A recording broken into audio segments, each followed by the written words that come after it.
வைரமுற்று அவர்கள், அப்புறம் ஸ்டாலின் அவர்கள், திருவள்ளுவர் 3 பேரையும் கம்பேரிசன் பண்ணி போட்டிருந்தாங்க. இப்போ நீங்கள் சூப்பர்மேன்னா நாங்கள் என்ன பண்ணுவோம்? இது சூப்பர்மேன் இல்லையா, இது சுடலை மேன் அப்படின்னு நம்ம சொல்ல போகிறோம். இன்றைக்கி உங்களுடன் ஸ்டாலின் அப்படின்னு சொல்கிறீங்க. அப்போ இத்தனை நாள் யாருடன் இருந்தீர்கள்? அப்போ இத்தனை நாள் யாருடன் ஸ்டாலின்? மணல் கொள்ளையருடன் ஸ்டாலினா, கனிம வள கொள்ளையர்களுடன் ஸ்டாலினா, கல்வி தந்தைகள் என்று ஊரை கொள்ளையடித்து கொண்டிருந்த நபர்களுடன் ஸ்டாலினா, யாருடன் ஸ்டாலின்? மக்களால் நான், மக்களுக்காகவே நான் அப்படின்னு அதை மக்கள் மனதில் போய் பதிந்தது. ஏன் பதிந்தது? ஏன்னா அவங்க முதல் நாள்லேருந்து அதான் சொன்னாங்க, கடைசி நாள் வரைக்கும் அவருடைய உயிர் பிரிகின்ற வரையில் அவங்க அப்படி தான் இருந்தாங்க. நீங்கள் அப்படியா? திமுக 1000 ரூபாய் கொடுக்குறாங்கன்றதுக்காக நீங்கள் 1500 ரூபாயை இழந்துட்டீங்க அப்படின்னு இபிஎஸ் பேசியிருக்காரு. அது சரியான ஒரு வார்த்தை இல்லை. அப்போ அவருமே லைக் நாங்கள் அமௌண்ட் கொடுக்குறோம் அப்படின்ற மாதிரி அப்படி கிடையாது. 1000 ரூபாய் தருவேன்னு ஸ்டாலின் சொன்னதை நம்பி நீங்கள் போனீங்க. அந்த 28 மாதம் நீங்கள் ஏமாற்றப்பட்டீங்க. ஒன்று. ரெண்டாவது, எல்லோருக்கும் கொடுக்குறேன்னு தானே சொன்னாங்க. எல்லோருக்கும் கொடுத்துருக்காங்களா? கொடுக்கல. அப்போ அதுலேயும் ஏமாத்து வேலை. நாங்கள் 1500 ரூபாய் கொடுக்குறோம்னு சொன்னால் எல்லாருக்கும் தானே கொடுத்தோம். நாங்கள் 2500 ரூபாய் கொடுத்தோம் அப்படின்னா எல்லாருக்கும் தானே கொடுத்தோம். 3 நிமிஷம் பேசுறதுக்காக தான் இவ்வளோ பெரிய ப்ரொமோஷனா? வித்தவுட் கேமரா, கேரவன் எதுவும் இல்லாமல் பேச முடியல போல, வேர்க்குது, ஏசி இல்லை அப்படின்ற மாதிரி ஒரு நீ அரை மணி நேரம் உண்ணாவிரதம் இருந்துட்டு ஒரு போரையே நிறுத்திட்டு கதையை விட்டிய. இதில் வேறு 2 ஏர் கூலர், இந்த பக்கம் மனைவி, அந்த பக்கம் துணைவி, ஒரு டபுள் காட் கட்டில், பீச்சில் நீ அரை மணி நேரம் இருந்துட்டு ஊரையை ஏமாத்தினே. அதுக்கப்புறம் வெக்கமே இல்லாமல் மழை விட்டும் தூவானம் விடவில்லை கதையை விட்டு போனீங்க. நீ எல்லாம் பேசலாமா? அதே 3 நிமிஷம் பேசினான்னு 30 நிமிஷம் பேசினான்னு நீ என்ன பிடிங்கின ஆட்சியில் வந்துக்கிட்டு? அதான் கேள்வி. இடம்பலம் நேயர்களுக்கு வணக்கம். நான் உங்கள் கோமதி தேசி. இப்போ தமிழகத்தில் குறிப்பாக அரசியலில் நிறையா ஜோக்கர்ஸ், வில்லன்ஸ், ஹீரோஸ்னு உருவாயிட்டு இருக்காங்க. அதை பற்றி நம்ம கூட பேசுறதுக்கு கிஷோர் கேஸ்வாமி அவர்கள் இருக்காங்க. வணக்கம் சார். வணக்கம். இப்போ ஒரு 2 நாட்களுக்கு முன்னாடி ஸ்டாலின் அவர்களை சூப்பர்மேன் கூட கம்பேர் பண்ணி ஒரு போஸ்ட் போட்டிருந்தாங்க. அது மட்டும் இல்லாமல் நேற்று அன்றைக்கு வைரமுற்று அவர்கள், அப்புறம் ஸ்டாலின் அவர்கள், திருவள்ளுவர் 3 பேரையும் கம்பேரிசன் பண்ணி போட்டிருந்தாங்க. இந்த கம்பேரிசன் எப்படி பார்க்குறீங்க? அவங்களே ட்ரோல் பண்ணிக்கிட்டாங்க. அப்புறம் நாங்கள்லாம் எதுக்கு அப்படின்ற மாதிரி தான். இப்போ நீங்கள் சூப்பர்மேன்னா நாங்கள் என்ன பண்ணுவோம்? இது சூப்பர்மேன் இல்லையா, இது சுடலை மேன் அப்படின்னு நாங்கள் சொல்ல போகிறோம். இப்படி ஒரு சூப்பர்மேன் தானே சார். தமிழகத்துக்காக ரொம்ப பாடுபடுறாரு, நிறைய கூட்டங்களை சந்திக்கிறாரு, மக்களை சந்திக்கிறாரு. என்ன தமிழகத்துக்காக பாடுபட்டிருக்காரு? என்ன மக்களை சந்திச்சிருக்காரு? ஓரணியில் தமிழ்நாடு அப்படின்ற மாதிரி விஷயங்கள். ஓரணியில் திருடர்கள் அப்படின்னு அவங்க இப்போ தான் கிளம்பி வராங்க. 4.5 ஆண்டுகள் நீங்கள் என்ன தமிழகத்துக்கு பண்ணீங்க? சரி, ஒரு ஆட்சியாளர் என்பவர் நான் இந்த மக்களுக்கு இதையெல்லாம் செய்திருக்கிறேன் அப்படின்னு நீங்கள் கொண்டு போனீங்கன்னாக்க நீங்கள் சொல்கிறது கரெக்டு. ஏன்னா மக்கள் உங்களை மிகப்பெரிய அளவில் உங்களை எதிர்பார்ப்புகளின் அடிப்படையில் உங்களை ஆட்சியில் அமர வைக்கிறார்கள்.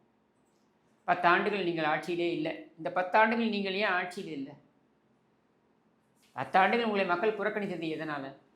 உங்களுடைய கடந்த கால ஆட்சியுடைய தவறுகளினால. அதாவது 2006லேருந்து 2011 மாறி மாறி அதிமுக திமுக ஆட்சிக்கு வந்த வண்ணம் இருந்த பொழுது 2006லேருந்து 2011 அதுவரையில் நடந்த திமுக ஆட்சிகளில் மோசமான ஆட்சிகளாக பார்க்கப்பட்டது. மிக மோசமான ஆட்சியாக பார்க்கப்பட்டது. அதையும் கடந்த ஒரு மோசமான ஆட்சியாக இன்றைக்கு இருக்குது அப்படின்றதான் சூழ்நிலை. சரியா? அப்போ இந்த 2006 2011 எதிர்க்கட்சி வரிசையில் கூட உங்களை அமர விடாமல் உங்களை மக்கள் புறக்கணித்தது எதனால்? உங்களுடைய மோசமான ஆட்சியினால். அந்த ஆட்சியில் நடந்தவையெல்லாம் உங்களால் சொல்ல முடியல. இதெல்லாம் எங்களுடைய சாதனைன்னு சொல்லிக்க கூட முடியாத ஒரு சூழலில் தான் 10 ஆண்டுகள் நீங்கள் வனவாசத்தில் இருந்தீங்க. எப்படி நீங்கள் 77லேருந்து 87 வரைக்கும் வனவாசத்தில் இருந்தீங்களோ அது மாதிரியான ஒரு வனவாசம் தான் அது. அப்போ இப்போ இந்த வள்ளுவர் மறை வைரமுத்து உரை இது தேவையா? அதுதான் அது அடுத்தது வரேன். அப்போ இந்த 4.5 ஆண்டுகள் நீங்கள் என்ன சாதனைகளை புரிந்தீர்கள்? இந்த சாதனைகள்லாம் நான் புரிந்தேன் அப்படின்னு சொல்லி நீங்கள் மக்கள்கிட்ட போகிறீங்க அப்படின்னா அதில் ஒரு நியாயம் இருக்குது. அந்த மாதிரி எதுவுமே இல்லையே. நான் இதை செய்திருக்கிறேன், இந்த திட்டத்தை நான் கொண்டு வந்தேன். இப்போ அம்மா உணவகம் கொண்டு வந்தேன், இலவச மாடு திட்டத்தை கொண்டு வந்தேன், அப்புறம் இந்த மாதிரி என்ன சொல்கிறது மக்கள் நல திட்டங்கள் நிறைய நான் கொண்டு வந்தேன். இதையெல்லாம் அவங்க சொல்கிறாங்க. எடப்பாடி பழனிசாமி சொல்கிறாரு, நான் 11 மருத்துவக் கல்லூரிகள் கொண்டு வந்தேன். அது தவிர நான் பார்த்தீங்கன்னா 43 கலைக்கல்லூரிகள் உட்பட கல்லூரிகளை கொண்டு வரதுக்கு நான் காரணமாக இருந்தேன். இதையெல்லாம் நான் செய்தேன் அப்படின்றத அவர் சொல்கிறார். அந்த மாதிரி நீ என்ன பண்ண? அவங்க தான் ஆல்ரெடி பண்ணி வச்ச விஷயம் மேலே ஸ்டிக்கர் ஒட்டிட்டு இருக்காங்கல்ல சார். வாட்டர் கேன் ஆகட்டும், உணவு ஆகட்டும், எல்லாத்தையும். அப்போ இந்த மாதிரி ஸ்டிக்கர் ஓட்டக்கூடிய ஒரு நிலையில தான் நீங்கள் இருக்கீங்க அப்படின்னு பொழுது நீங்கள் என்ன சாதனையை முன்வைத்து நீங்கள் போகிறீங்க மக்கள்கிட்ட? அப்புறம் நீங்கள் சொல்கிறீங்க மக்களை சந்திக்கிறாரு. என்ன சந்திச்சிங்க நீங்கள்? மக்களை சந்திச்சிருந்தா இந்த பிரச்சனையே இல்லையே. அட்லீஸ்ட் குறைந்தபட்சம் அவர்களுடைய எண்ண ஓட்டம் என்னன்றது உங்களுக்கு வந்திருக்குங்க. உங்களுடைய எண்ண ஓட்டம் என்னன்றதால் உங்களுக்கு தெரிய வந்திருக்கும்ல. அது கூட தெரியாம தானே நீங்க இருந்தீங்க. இன்னைக்கு உங்களுடன் ஸ்டாலின் அப்படின்னு சொல்றீங்க. அப்ப இத்தனை நாள் யாருடன் இருந்தீர்கள்? ம். உங்களுடன் ஸ்டாலின் அப்படின்றது 4 1/2 ஆண்டுகளுக்கு அப்புறம் தான் உங்களுக்கு தோணுது. அப்ப இத்தனை நாள் யாருடன் ஸ்டாலின்? மணல் கொள்ளையருடன் ஸ்டாலினா? இல்ல கனிம வள கொள்ளையர்களுடன் ஸ்டாலினா? கல்வி தந்தைகள் என்று ஊரை கொள்ளையடித்துக் கொண்டிருந்த நபர்களுடன் ஸ்டாலினா? யாருடன் ஸ்டாலின்? போதை மருந்து விற்பனை செய்து கொண்டிருந்த ஜாஃபர் சாதிக்குடன் ஸ்டாலினா? ஞானசேகரன்களுடன் ஸ்டாலினா? யாருடன் ஸ்டாலின்?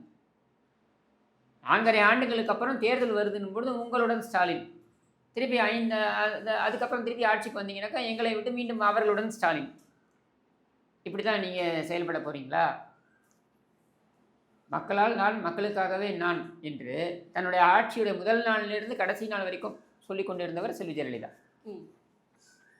அவங்க சொன்னது என்ன? மக்களால் நான், மக்களுக்காகவே நான் அப்படின்னு. அதை மக்கள் மனதில் போய் பதிந்தது. ஏன் பதிந்தது? ஏன்னா அவங்க முதல் நாள்லேருந்து அதான் சொன்னாங்க. கடைசி நாள் வரைக்கும் அவருடைய உயிர் பிரிகின்ற வரையில் அவங்க அப்படி தான் இருந்தாங்க. நீங்கள் அப்படியா? 4 1/2 ஆண்டுகள் எல்லா கூத்தையும் அடிச்சுக்கிட்டு 6 மாதம் தேர்தலுக்கு இருக்குது, 8 மாதம் தேர்தல் இருக்குன்னு போது உங்களுடன் ஸ்டாலின் அப்படின்னு நீ வந்தனாக்கா நாங்கள் ஏற்றுப்போமா? எங்கே நீங்கள் இவங்களோட இருந்தீங்களா? வேங்கை வயல் மக்களுடன் இருந்தீங்களா? கள்ளக்குறிச்சியில் இறந்து போனாங்களே, கள்ளச்சாராயம் குடித்து இறந்து போனாங்களே, அவங்க கூட இருந்தீங்களா? தென் மாவட்டங்களில் இத்தனை சாதி கலவரங்கள் பிரச்சனைகள்லாம் ஏற்படுது, அவங்க கூட நீங்கள் இருந்தீங்களா? அவங்கள போய் சந்திச்சிங்களா? குறைந்தபட்சம் ஏன் இப்போ சமீபத்தில் உங்களுடைய காவல்துறையுடைய, உங்களுடைய நேரடி பார்வையில் இருக்கக்கூடிய காவல்துறையுடைய அத்துமீறல் காரணமாக ஒரு உயிர் போனதே திருபுவனத்தில் ஃபோன் பண்ணி வெக்கமே இல்லாமல் சாரிம்மா அப்படின்றீங்க. இந்த சாரிம்மான்றது உங்கள் குடும்பத்தில் ஒரு பிரச்சனை ஏற்பட்டு இந்த மாதிரி சாரிம்மா என்று சொன்னால் நீங்கள் கடந்து போயிருந்தால் நீங்கள் ஒத்துந்துருப்பீங்களா? இப்போ திமுக மட்டும்தான் அந்த விஷயத்த பண்றாங்களா? இப்போ தேர்தலுக்கு 6 மாசம் இருக்கும் போதோ 8 மாசம் இருக்கும் போதோ திமுக மட்டும்தான் அந்த விஷயத்த பண்றாங்களா அப்படின்ற ஒரு கேள்வி. ஆட்சியாளர் யாரு? திமுக. அப்புறம் நீ உங்களை தான் கேள்வி கேட்போம். ஆட்சியில் இருக்கிறவங்கள தான் கேள்வி கேட்போம். ஆட்சியில் இல்லாதவங்களை பற்றி நாங்கள் ஏன் கேள்வி கேட்கணும்? அவங்க ஆட்சியில் இருந்தபோது இந்த மாதிரி எதுவும் கண்டிப்பாக அந்த கேள்விகள்லாம் அவங்க கேட்டாங்கல்ல. ஒரு ஊராக போய் உட்காந்து ஜமக்கலத்தை விரிச்சிக்கிட்டு உட்காந்துக்கிட்டு நீங்கள் தானே கேட்டீங்க. ஒரு பொட்டியை வச்சுக்கிட்டு உங்கள் குறையெல்லாம் இருந்தால் கொடுங்கம்மா, உங்கள் குறையெல்லாம் இருந்தால் கொடுங்க, இவங்க செய்ய மாட்டாங்க, நாங்கள் தான் செய்யணும், நாங்கள் வந்தால் விடியல் வரும், நீங்கள் தானே சொன்னீங்க. விடியல் எங்கே வந்தது? யாருக்கு வந்தது? உங்கள் குடும்பத்திற்கும் உங்கள் குடும்பத்தை சுற்றி சுரண்டி பிழைக்கின்ற ஒரு கும்பலுக்கும் மட்டும்தான் வந்தது. வேறு யாருக்கு விடியல் வந்தது? மக்கள் எள்ளி நகையாட மாட்டாங்களா? இதில் வேறு மிரட்டுறீங்க வீடு வீடாக போய் ஸ்டிக்கரை ஒட்டி. அத்துமீறலாம். நீ ஓடிபி கொடு, அதை கொடுன்னு. இன்றைக்கி பார்த்தீங்கன்னாக்கா புதுசாக ஒரு இதை கொண்டு வந்திருக்கீங்க, ஒரு அறிவிப்பு. என்னென்னா 4 செய்தி தொடர்பாளர். யார்? ஐஏஎஸ் அதிகாரிகள்.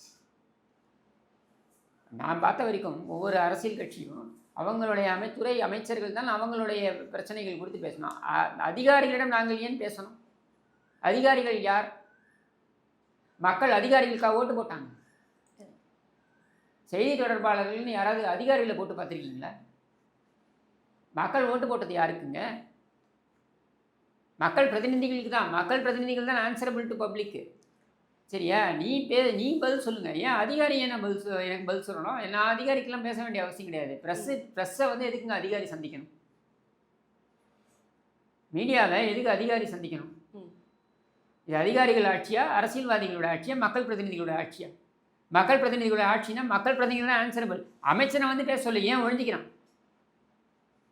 துறை ரீதியான அமைச்சர் தானே அங்கே பேசணும். இப்போது இதே மாதிரி எடப்பாடி அவர்கள் நிறைய விஷயங்கள் பண்ணிட்டு இருக்காரு. இப்போ அவர் பேசுறது எல்லாமே ஜோக்கராக பேசுகிற மாதிரி இருக்குது, ஸ்கிரிப்டாக பேசுகிற மாதிரி இருக்குது. இது எடப்பாடி அவர்கள் பேச்சே கிடையாது அப்படின்ற ஒரு விஷயம் பேசிகிட்டு இருக்காங்க. இல்லை, ஜோக்கா என்ன பேசலாமா இருக்குது? இவங்க ஆட்சி ஜோக்கா நடக்குது, அதனால் அவர் கிண்டல் பண்ணுறாரு. இல்லை, இப்போ ஏடிஎம்கே ஆட்சியில் இருக்கும்பொழுது இந்த அளவுக்கு அரிசியோட விலை இல்லை, 50 ரூபாய் தான் இருந்துச்சு, இப்போ 77 உயர்ந்திருக்குல்ல, அப்போ எங்களோட ஆட்சி தான் சிறந்தது அப்படின்ற மாதிரி பேசியிருக்காங்க. அப்போ 2011 2021 வரைக்கும் பெட்ரோல் டீசல் விலை உயரலையா அப்படின்ற ஒரு கேள்வி வருது. நம்ம கேட்குறது என்ன? 2021 நாங்கள் ஆட்சியை விட்டு போகும்பொழுது இங்கே இருக்கக்கூடிய விலைகள் என்னவாக இருந்தது? பொருட்களுடைய விலைகள் என்னவாக இருந்தது? இன்றைக்கு என்னவாக இருக்கிறது? ஏன் உயர்ந்திருக்கிறது? எதுக்கு பதில் சொல்லுங்கள். ஆப்வியஸாக குட்ஸ் அண்ட் சர்வீஸோட விலை ஒரு இயருக்குமே உயரும் இல்லை. எவ்வளோ உயர்ந்திருக்கு? ஏன் இவ்வளோ உயர்ந்திருக்கு? சரி, அதுக்கு மாற்றாக ரேஷன் கடையில் கொடுக்கக்கூடிய பொருட்களுடைய விலை, பொருட்களுடைய தரம், ரேஷன் கடைகள் எதுக்காக இருக்குது? ரேஷன் கடை என்பது எதுக்காக இருக்குது? மக்களுக்காக தானே இருக்குது. அப்போ அந்த ரேஷன் கடை வந்து அடிப்படை மக்கள், அதாவது ஏழை எளிய மக்களுக்கு உதவக்கூடிய இடத்துல இருக்குது. இதில் பொருட்கள்லாம் ஒழுங்காக தரமாக கொடுக்குறீங்களா நீங்கள்? இப்போ ஒரு சூப்பர் மார்க்கெட்டில் போய் நான் வாங்க வேண்டிய பொருள் வந்து விலை உயர்ந்திருக்குங்க. இதை நீங்கள் சொல்கிறீங்க மார்க்கெட் கண்டிஷன்ஸ், அதனால் அது உயர்ந்திருக்குன்னு சொல்கிறீங்க. Okay, I accept with you. அதுக்கு மாற்றாக நான் யார்கிட்ட வரேன்? ரேஷன் கடைக்கு. ரேஷன் கடையில் ஏன் பொருட்கள் இல்லை? இப்போ நான் எங்கே போவேன்? ரேஷன் கடையில் பொருட்கள் இல்லை, இப்போ நான் எங்கே போவேன்? அப்போ அவங்க கேட்குற கேள்வி, ஒரு குடும்ப தலைவருக்கும் அந்த விலை உயர்ந்து இருக்கு பாருங்க, இது ஒரு சுமையாக வந்து நிற்குது. நீ ரேஷன் கடையில் கொடுத்தா நான் கேள்வி கேட்க மாட்டேனே, நீ சொல்லிட்டு போகலாமே, ஆமாங்க அங்கே விலை உயர்ந்திருக்கு, இங்கே விலை நான் கம்மியாக தானே கொடுத்துருக்கேன், நீ சொல்லிட்டு போகலாமே. இதுக்கு திமுக மட்டும் தான் காரணமா? மத்திய அரசு ரேஷன் கடை யாருடைய பொறுப்பில் இருக்குது? ஓகே, நீ தான் கொடுக்கணும். ஏன் கொடுக்கல? ஏன் கொடுக்க முடியல? மத்திய அரசாங்கத்துடைய பங்கும் இருக்குது, ஆனால் உன் பேரை தானே போட்டுக்கிற. அப்போ கொடுக்கும்பொழுது உன் பேரை போட்டுக்கிற, அது நல்லா இருக்கு. அந்த பொங்கல் இதெல்லாம் தொகுப்புன்னு கொடுக்குறீங்க இல்லையா, அதில் நீங்கள் மத்திய அரசாங்கத்துடைய பணம் தான் இருக்குது, மத்திய அரசாங்கத்துடைய பேரை போடுறீங்க, உங்கள் பேரை தானே போடுறீங்க. கொடுக்கும்பொழுது உன் பேரை போடும்பொழுது, இப்போ கொடுக்கலன்னும் பொழுது உன் பேரை தான் சொல்லுவோம். நீ தானே அதுக்கு பதில் சொல்லணும். இப்போ திமுக வந்துட்டு ஒரு 1000 ரூபாய் பணத்தை கொடுத்துட்டு அத்தனை முறை வந்து சொல்லி காட்டுறாங்க, உங்களுக்கு மாதந்தோறும் 1000 ரூபாய் கொடுக்குறோம் அப்படின்னு சொல்லிட்டு. இப்போ ரீசெண்டாக கடலூரில் நடந்த இதில் வந்துட்டு 1000 ரூபாய்க்கு ஆசைப்பட்டுட்டு நீங்கள் 1500 ரூபாயை விட்டுட்டீங்க அப்படின்னு எடப்பாடி பழனிசாமி அவர்கள் பேசியிருக்காங்க. அது சரியா? 1000 ரூபாய்க்கு நீங்கள் ஆசைப்பட்டீங்க, உங்கள் கையிலேருந்து எவ்வளோ போகுது? உங்கள் கையிலேருந்து 3500 ரூபா போகுது. ஏன்னா நான் கணக்கு சொல்கிறேன் பாருங்கள். இவங்க என்ன சொன்னாங்க, கரண்ட்டு பில் 2 மாதங்களுக்கு ஒரு முறை அப்படின்றது வந்து நாங்கள் வந்து மாதத்துக்கு ஒரு முறைன்னு கொண்டு வந்துடுவோம். இப்படி மாதத்துக்கு ஒரு முறைன்னு கொண்டு வந்தோம்னாக்கா ஆண்டுக்கு பார்த்தீங்கன்னாக்கா 6000 ரூபாய் மிச்சமாகும்னாங்க. 6000 ரூபாய் மிச்சமாகும்னாங்க. என்றைக்கு? 2021 இருந்த கரண்ட்டோடைய அந்த எலக்ட்ரிசிட்டி பில் இருக்கு இல்லையா, அதுலேயே 6000 ரூபாய் மிச்சம் பண்ணலாம் ஆண்டுக்கு. நாங்கள் மாதத்துக்கு ஒரு முறை என்று பில்லிங் சிஸ்டமை கொண்டு வருவோம்னாங்க. கடைசியில் நீங்கள் 2 மாதத்துக்கு ஒரு வாட்டி தான் நீங்கள் கண்டினியூ பண்ணுறீங்க. இப்போ நீங்கள் கொடுத்த வாக்குறுதி தேர்தல் வாக்குறுதி அது. அப்போ அந்த 6000 ரூபாய் மிச்சமாகும். நீங்கள் இந்த 6000 ரூபாய் எங்கே விட்டு தானே போகுது. சரி, இந்த 6000 ரூபாய் நின்னா பரவாயில்ல, 56% நீங்கள் உயர்த்திருக்கீங்க மின் கட்டணத்தை. நீங்கள் ஆட்சிக்கு வந்து 56% நீங்கள் மின் கட்டணத்தை உயர்த்திருக்கீங்க. இப்போ இந்த மின் கட்டணத்தை ஏன்டா உயர்த்தினீங்க அப்படின்னா, மின்சாரத்தோட நாங்கள் கொள்முதல் வந்து அதிகமாகிடுச்சு, விலை அதிகமாகிடுச்சு, அதனால் நாங்கள் வந்து மின் கட்டணத்தை உயர்த்துறேன்னு நீங்கள் சொல்கிறீங்கன்னா, நீங்கள் தனியார்கிட்ட தான் அதிகம் வாங்குறீங்க. சென்ட்ரல் கிரிட் இருக்குல்ல, அங்கேருந்து நீங்கள் எடுக்கலாம். மத்திய அரசாங்கத்துலேருந்து வழங்குறாங்க இல்லையா, அதுலேருந்து நீங்கள் எடுக்கிறதுல வாங்குறத வந்து நீங்கள் குறைச்சிக்கிறீங்க. அவங்க கொடுத்துருக்க லிமிட்டை விட குறைச்சிக்கிறீங்க. தனியார்கிட்டேருந்து வாங்குறீங்க பாருங்கள், அதுக்கு கொடுத்த லிமிட்டை விட அதிகமாக வாங்குறீங்க. ஏன் கூடுதலாக வாங்குறீங்க? ஏன்னா அவன்கிட்ட நீங்கள் வாங்கும்போது அவன்கிட்ட கமிஷன் வரும் உங்களுக்கு.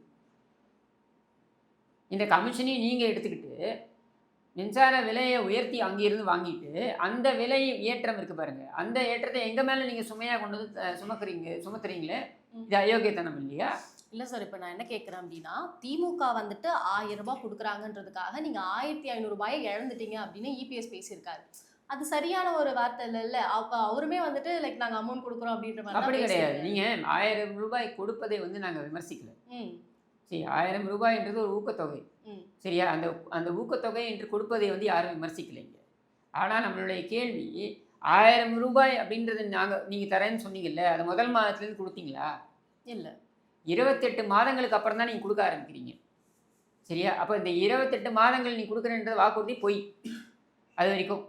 ஓகே, அடுத்து இப்போ நீங்கள் அதே காலகட்டத்தில் அதிமுக எடுத்துக்கிட்டிங்கனாக்க பொங்கல் தொகுப்புன்னு நாங்கள் வந்து 2500 ரூபா கொடுத்தாரு கிட்டத்தட்ட. அந்த 2021ஆம் ஆண்டு கொடுத்தாரு. அது தவிர்த்து கோவிட் டைமில் வேறு பார்த்தீங்கன்னாக்க ஒரு தவணையாக கொடுத்தாரு. இப்படி நாங்கள் வந்து கொடுத்துட்டு வந்ததோடு இல்லாமல் நாங்கள் கொடுத்த வாக்குறுதியை 1500 ரூபாய் கொடுப்போம் அப்படின்றத வாக்குறுதியாக நாங்கள் கொடுத்தோம். அதை நீங்கள் நம்பலை. 1000 ரூபாய் தருவேன்னு ஸ்டாலின் சொன்னதை நம்பி நீங்கள் போனீங்க. அந்த 28 மாதம் நீங்கள் ஏமாற்றப்பட்டீர்கள். 1. 2வது, எல்லோருக்கும் கொடுக்குறேன்னு தானே சொன்னாங்க. எல்லோருக்கும் கொடுத்துருக்காங்களா? இல்லை, கொடுக்கல. அப்போ அதுலேயும் ஏமாத்து வேலை. நாங்கள் 1500 ரூபாய் கொடுக்குறோம்னு சொன்னால் எல்லாருக்கும் தானே கொடுத்தோம். நாங்கள் 2500 ரூபாய் கொடுத்தோம் அப்படின்னா எல்லாருக்கும் தானே கொடுத்தோம். இப்போ பொங்கல் தொகுப்பு இவங்க கொடுக்குறாங்களா? நிறுத்திட்டாங்க. ஏன்னா இவங்க கஜானாவில் பணம் இல்லை. நாங்கள் அப்படி கஜானாவில் பணம் இல்லை அதனால் நிறுத்திக்கிறோம், எந்த திட்டத்தையாவது நிறுத்தி வச்சோமா? நாங்கள் நிறுத்தலை. அப்போ அதனால தான் சொல்கிறோம் 1500 ரூபாய் உங்களுக்கு நாள் ஒன்றுலேருந்தே கிடைத்திருக்குமே ஊக்கத்தொகையா. நீங்கள் அதை வந்து இழந்துட்டீங்க. இவர்கள் ஏமாற்று பேர் வழிகள் அப்படின்றது தான் அவர் சொல்கிறாரு. இப்போ நீங்கள் கொடுத்த வாக்குறுதி 2 வாக்குறுதி எடுத்துப்போம். இதுக்கு முன்னாடி பேசும்போது கூட வேற ஒரு காணொலியில் பதிவு பண்ணேன், இந்த காணொலியும் பதிவு பண்ணுறேன். இந்த பெண்களுக்கான 1000 ரூபாய், நகைக்கடன் ரத்து, கல்வி கடன் ரத்து. இத்தனைக்கும் கல்வி கடன் ரத்தில் பார்த்தீங்கன்னா மாணவர்கள் நிறைய பேர் இதை நம்பி போய் அவங்க பெற்றோர்கிட்ட திமுக ஓட்டு போடுவோம். பாரம்பரியமாக அதிமுக ஓட்டு போடுறவங்கள கூட போயிட்டு மாணவர்கள் போயிட்டு ஸ்டாலின் இந்த உத்தரவாதத்தை கொடுத்துருக்காரு, அதனால திமுக ஓட்டு போடுவோன்ட்டு.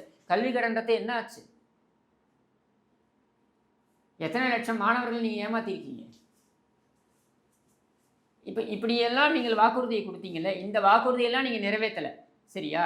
ஆனால் சில வாக்குறுதிகளை நிறைவேற்றிருக்கீங்க. என்ன வாக்குறுதியை நிறைவேற்றினீங்க? இந்த 11 மணிக்கு வாக்கு எண்ணிக்கை நடந்தால் 11:05 மணல் அள்ளிக்கொள்ளலாம். இது நீங்கள் கொடுத்த வாக்குறுதி தானே? பகிரங்கமாக மேடையிலே நின்று சொல்கிறீங்க. அந்த வாக்குறுதியை நிறைவேற்றினீங்க.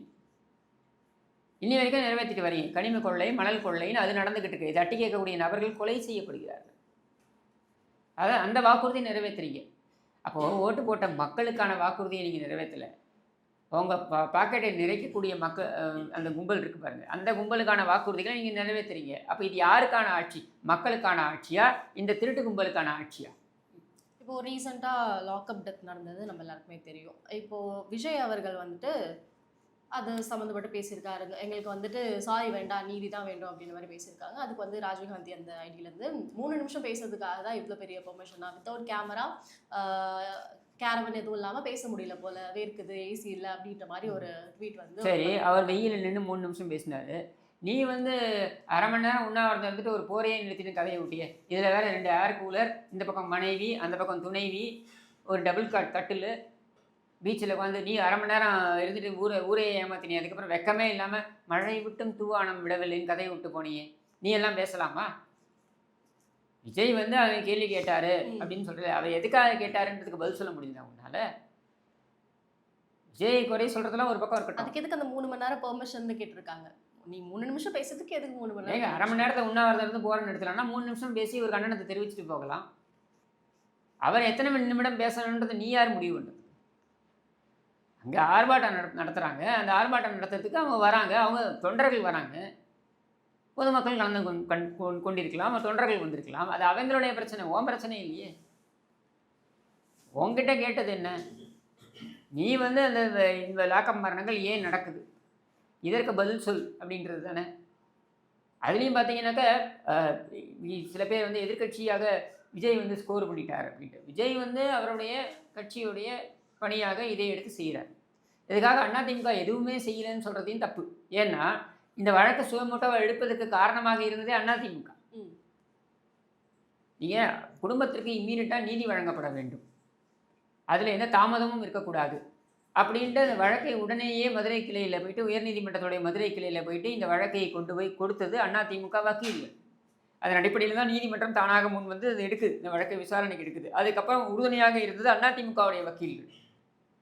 உடனே அந்த குடும்பத்திற்கு ஒரு நிவாரணம் கிடைப்பதற்கு அதுதான் காரணமாக இருந்தது. இவங்க கொடுத்த நிவாரணம் ஒன்றும் சரி கிடையாது, சரியா? நீ சரி 3 நிமிஷம் பேசிட்டு போனாருன்னு சொல்கிறீங்கல்ல, இந்த ராஜீவ்காந்தி சொல்கிறான்னு சொல்கிறீங்கல்ல, 3 நிமிஷம் பேசிட்டு போனான்ட்டு. இதே ராஜீவ்காந்தி பற்றி நான் கேள்வி கேட்குறேன். நீ அவங்களுக்கு நிவாரணம்னு கொடுத்தியே, அது என்ன 2 சென்ட் நிலம்? அது எவ்வளவு? 1 சென்ட் நிலம் எவ்வளவு? 3000 ரூபாய் அங்கே கோயிங் ரேட்டு. அதுவும் இங்கே நடு காட்டில் காட்டில் கொடுத்துருக்கேன். 6000 ரூபாய்க்கு கொடுத்துட்டு போயிருக்கேன். இந்த 6000 ரூபாய்க்கு நிலம் கொடுக்குறது தான் பெரிய சாதனையா? அவராவது 3 நிமிஷம் பேசினாருன்னு சொல்லிட்டு அவர் 2 லட்ச ரூபா பணமாவது கொடுத்துட்டு போனார் நிவாரணம். நீ என்ன பண்ணீங்க? நீ இந்த செத்துப்போன கருணாநிதிக்கு ஒரு இத்துப்போன சமாதிக்கு மட்டும் அவ்வளோ இடம் வேணும்னு குதியும் குதிச்சிங்க நைட்டு முழுக்க. அந்த மாதிரி முக்கியத்துவம் கொடுத்து இவங்களுக்கும் ஒரு நல்ல இடத்துல கொடுத்துருக்கலாம்ல, இடம் ஒதுக்கி இருக்கலாம்ல. உங்களால் ஒதுக்க முடிஞ்சுதா? அப்போ நீங்கள் மற்றவங்களை ஏளனம் செய்யக்கூடாதுல்ல. நீங்கள் அந்த குடும்பத்தையே ஏளனம் செய்திருக்கிறீர்கள். அந்த அரசு வேலையை கொடுக்குறேன்னு சொல்லியிருக்கீங்க, அது அரசு சார்ந்த வேலை தான், அதில் ஒன்றும் பெருசாக பண்ண முடியாது. ஆரம்ப நிலையில் தான் ஒரு வேலை கிடைக்கும், அந்த வேலையால் எந்த பயனும் கிடையாது. நிவாரண நிதியாக நீங்கள் கொடுத்தது வெறும் 5 லட்சம் ரூபாய். அந்த 5 லட்சம் ரூபாயும் பார்த்தீங்கன்னா கள்ளச்சாராயத்தில் இறந்து போனவனுக்கு 10 லட்சம், இவங்களுக்கு 5 லட்சமா? அதுவும் கள்ளச்சாராயத்தை காய்ச்சினதே உங்கள் கட்சிக்காரன். அதுவும் அதுக்கு கண்டுக்காமல் விட்டது உன்னுடைய அரசாங்கம். இத்தனைக்கும் எதிர்க்கட்சி தலைவர் வந்து சட்டமன்றத்திலே கவன ஈர்ப்பு தீர்மானத்திலே எல்லாம் கொண்டு வந்து ஏய் அங்கே கள்ளச்சாராயம் விற்றுக்கிட்டு இருக்காங்க பார்த்துக்கங்கன்னு சொன்னதுக்கு அப்புறமா நீ கண்டுக்காமல் விட்டுருக்கீங்க. இதில் பெரிய அயோக்கியத்தனம் என்ன? அங்கே இருக்கக்கூடிய டிஎஸ்பியிலேருந்து, அங்கே இருக்கக்கூடிய எஸ்பியிலேருந்து, அங்கே இருக்கக்கூடிய எஸ்பியிலேருந்து, அங்கே இருக்கக்கூடிய கலெக்டர்லேருந்து எல்லாரும் வந்து 3 பேர் இறந்து போயிட்டாங்கன்னு போது அப்படிலாம் இல்லவே இல்லைன்னு மறுத்தாங்க. அதுக்கப்புறம் அந்த இறந்து போனவங்களோட இறுதி சடங்குகளை வந்து மற்றவங்க குடிச்சு செத்து போகிறான். இதான் அங்கே நடந்தது. சரியா? அப்போது இவங்களுக்கெல்லாம் மேலே நீ கடுமையான நடவடிக்கை எடுத்திருக்க வேண்டாமா? அதனால் இந்த மாதிரியான ஒரு உன்னுடைய நிர்வாக திறமையின்மையை சுட்டி காட்டுறதுக்கு யாராவது ஒருத்தர் வராங்கன்னா நீ 3 நிமிஷம் பேசுறியே 30 நிமிஷம் பேசுகிறேன்னு பேசுகிறதெல்லாம் ஒரு பேச்சா? அப்படி தானே பேசியிருக்காங்க, அப்படி சொல்லியிருக்காங்க. அவங்க வந்து ட்விட்டரில் வந்துட்டு 3 நிமிஷம் தான் பேசியிருக்கீங்க, அதுக்கு எதுக்கு உங்களுக்கு 3 அவன் 3 நிமிஷம் பேசினா என்ன, 30 நிமிஷம் பேசினா என்ன? நீ என்ன பிடிங்கின ஆட்சியில் உட்காந்துக்கிட்டு? அதான் கேள்வி. அதுக்கு பதில் சொல்லியாண்ணா நீ இந்த 3 நிமிஷம் தான் பேசிட்டு போகிற. சரி, அவன் பேசிட்டு போகிறாரு 3 நிமிஷம், என்ன இப்போ? அவர் 3 நிமிஷம் பேசுகிறத மக்கள் கேட்டுக்கிறாங்க. ஏன்னா நீ 30 நிமிஷம் ஆத்தாலும் கேட்கறதுக்கு ஆள் இல்லை, அதுக்கு என்ன பண்ணுறது? இப்போ ஹர்ஷ்ராஜா அவர்கள் வந்துட்டு உதயநிதி பற்றி கேட்டிருக்காங்க. உதயநிதி வந்து ப்ரௌட் கிறிஸ்டியன் அப்படின்ற மாதிரி ஒரு வார்த்தையை வந்துட்டு முருகன் மாநாடு அந்த இதில் சொல்லியிருப்பாரு, அந்த எண்ட் ஆஃப் த நிகழ்ச்சியில் வந்து சொல்லியிருப்பாரு. அப்போ அவர் வந்துட்டு ஏன் எதுவுமே பண்ணல, உதயநிதி மேலே தான் கேஸ் போட்டுருக்கணும், திருட்டு திராவிடம் அப்படின்ற மாதிரி ஒரு பேரை யூஸ் பண்ணி சொல்லியிருப்பாரு. ஸோ அது இல்லை, எக்ஸ் ராஜா வந்து அதை மதம் சார்ந்து குறிப்பிடுறாரு. என்னை பொறுத்த வரைக்கும் என்னென்னா ஐ எம் அ ப்ரௌட் கிறிஸ்டியன்னு உதயநிதி சொன்னது எனக்கு ஒன்றும் பிரச்சனை கிடையாது. ஆனால் சனாதனத்தை வந்து டெங்கு மலேரியான்னு சொன்னது தான் எனக்கு அங்கே பிரச்சனை. சரியா? சரி, அவங்களோட நம்பிக்கையை வந்து நான் வந்து கேள்வி கேட்க போகிறதில்லை. You can be a Christian, Muslim or Hindu or atheist, you be anything and you be proud of it. அது ஒன்றும் தப்பு கிடையாது. அதுக்கு சரியான இடமா இல்லை, எந்த இடமா வேணா இருக்கட்டும். Even if it is not the right place, it is is faith. சரியா? அதனால அதுக்கு நான் அதுக்குள்ளே போக விரும்பலை. நீ ப்ரௌட் கிறிஸ்டின்னு சொல்லிக்க, இல்லை ப்ரௌட் முஸ்லீம்னு சொல்லிக்க, ப்ரௌட் ஹிந்துன்னு சொல்லிக்க, that is not a problem. ஆனால் இன்னொரு மதத்தை வந்து கொச்சைப்படுத்தும் விதமாக நீ பேசக்கூடாது. இல்லை, ஒரு அமைச்சராக இருந்து நீ பேசக்கூடாது. அதுக்கு தான் நீ இப்போ வழக்கு சந்திச்சுட்டு இருக்க. அதுக்கு தான் நீ பணம் கட்டி பெயிலில் வெளில வந்திருக்க. சரியா? நீ பணம் கட்டி பெயிலில் வெளில வந்திருக்க. ஏன் வரணும்? நீ அவ்வளோ தைரியமான ஆள். நீ தான் சொல்கிறியே நான் ஈவேரா கொள்கையை கடைபிடிக்கக்கூடியவன்னு. பணம்லாம் கட்ட முடியாது, போட்டு சிறையில் போடுன்னு சொல்லு, தூக்கி போடுன்னு சொல்ல வேண்டியது தானே? சொல்ல வேண்டியது தானே? அப்போது நீ வந்து வாய்க்கு வந்ததை ஒரு அமைச்சராக இருந்து நீ என்ன பேசணும்னு கட்டுப்பாடுகள் இருக்குது. ஏன் பொன்முடியை நீங்கள் பதவியிலேருந்து தூக்கினீங்க? ஏன் தூக்கினீங்க? நின்றுக்கு நான் 5, படுத்துக்கு நான் 10, இப்படியெல்லாம் வாய்க்கு வந்ததை பேசுனது, சைவம் வைணவம் இப்படிலாம் பேசுனதுனால தூக்கினீங்க. ஒரு அமைச்சராக இருந்து ஒரு மதத்தை வந்து கொச்சைப்படுத்துகின்ற விதத்தில் பேசக்கூடாது. இது விதிமுறை. அந்த விதிமுறையை அப்பட்டமாக மீறி இருக்க. அதை தான் நான் கேள்வி கேட்குறேன். நீ வந்து சனாதனத்தை, டெங்கு மலேரியா அதை பற்றி எதுவுமே தெரியாமல் டெங்கு மலேரியா எய்ட்ஸ் இந்த மாதிரிலாம் நீங்கள் பேசுவீங்க அப்படின்னா உங்கள் மீது நடவடிக்கை எடுக்கணும். நீங்கள் ஒரு அமைச்சராக இருந்து பேசக்கூடாது. நீ கட்சிக்காரனாக இருந்து என்னன்னா பேசிட்டு போ. திமுககாரன் கண்டதையும் பேசுவான், கண்ட இடத்தையும் பேசுவான். அது நம்ம கேள்வி கேட்கப்போ இதுதான் திமுககாரன். திமுகனா சாக்கடை பேச்சு அப்படி தான் இருக்கும். அதனால் அது ஒன்றும் இது கிடையாது, அதை விட்டுடுங்க. ஆனால் நீ வந்து ஒரு அமைச்சராக இருந்து நீ எல்லாருக்குமானவர்கள் தான். அந்த இடத்துல ஒரு மதம் சார்ந்த நீ தவறான வாசகங்களே பேசக்கூடாது. உனக்கு அந்த ரைட்ஸ் கிடையாது, அதிகாரம் கிடையாது உனக்கு அதை பேசுறதுக்கு. அப்போ அந்த நிமிடமே நீ பதவியை இழக்கக்கூடிய, அதாவது பதவியில் இருக்கக்கூடிய தகுதியை இழந்து விடுகிற. அதை வந்து நான் ஆமோதிக்கிறேன். மற்றபடி அவர் ப்ரௌட் கிறிஸ்டின்னு சொன்னால் எனக்கு ஒன்றும் பிரச்சனை கிடையாது, அவர் ப்ரௌடு முஸ்லீம்னு சொன்னால் பிரச்சனை கிடையாது. அது அவருடைய நம்பிக்கை சார்ந்தது. ஓகே சார், இது வரைக்கும் வந்துட்டு அரசியல் என்னென்ன விஷயம் நடந்துச்சோ அதெல்லாம் ஒவ்வொன்றா பேசிகிட்டு இருக்கோம். Here after also will continue this. Thank you sir. Thank you.